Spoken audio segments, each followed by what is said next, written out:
കൂടുതൽ ബസ്സുകൾ എത്തിത്തുടങ്ങുമെങ്കിലും ബസ് ടെർമിനലിൽ സൌകര്യങ്ങളൊന്നുമായിട്ടില്ല. അധികൃതരുടെ നിർബന്ധത്തിന് വഴങ്ങി ബസ്സുകൾ എത്തിയാലും യാത്രക്കാർ എത്തുമെന്ന് ഉറപ്പില്ലാത്ത സ്ഥിതിയിലാണ് ബസ് ടെർമിനലിൽ ഇപ്പോഴുള്ളത്. മേൽക്കൂര തയ്യാർ, 60ഓളം കസേരകൾ മാത്രം, 2 ടീ സ്റ്റാളുകളും.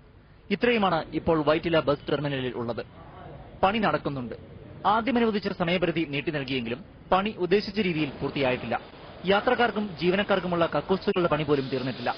ജീവനക്കാർക്കുള്ള വിശ്രമ മുറി ഒന്നുമായില്ല. കുടിവെള്ളമോ മൊബൈൽ ഫോൺ ചാർജ് ചെയ്യാനുള്ള സൌകര്യമോ പോലും ബസ് ടെർമിനൽ എന്ന പേരിലുള്ള ഈ കെട്ടിടത്തിലില്ല. ടെർമിനലിലേക്ക് കയറുകയും ഇറങ്ങുകയും ചെയ്യുന്ന റോഡിന് വീതിയില്ലെന്ന പരാതി നേരത്തെയുള്ളതാണ്. കെട്ടിടത്തിന്റെ ഡിസൈനിംഗ് നോക്കൂ. മഴ പെയ്താൽ വെള്ളം അടിച്ചു കയറുമെന്ന് ഉറപ്പ്. മിനുസമുള്ള ടൈൽസ് പതിച്ചിരിക്കുന്നതിനാൽ സൂക്ഷിച്ചു നടന്നില്ലെങ്കിൽ തെന്നി വീഴും.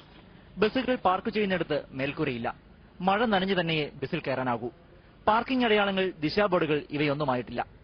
അനൗൺസ്മെന്റ് സംവിധാനം, ഡിസ്പ്ലേ ബോർഡ് തുടങ്ങിയവയുമില്ല. ബസ്സുകൾ എവിടെ നിർത്തുമെന്നറിയാൻ യാത്രക്കാർ നെട്ടോട്ടമോടേണ്ടി വരും.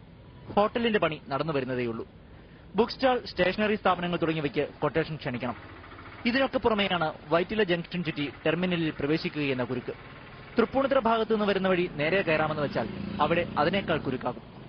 പണി പൂർത്തിയാകാൻ സ്വതവേയുള്ള കാലതാമസമെന്ന് കണക്കാക്കിയാലും കയറാനും ഇറങ്ങാനുമുള്ള വഴിയുടെ അസൌകര്യമാണ് ടെർമിനലിന്റെ പ്രധാന ന്യൂനത. ഇപ്പോഴത്തെ സാഹചര്യത്തിൽ ബസ്സുകളെ നിർബന്ധിച്ച് ടെർമിനലിൽ കയറ്റിയാലും യാത്രക്കാർ എത്തുമെന്ന് ആർക്കും ഒരു ഉറപ്പുമില്ല. മനോരമ ന്യൂസ്, കൊച്ചി.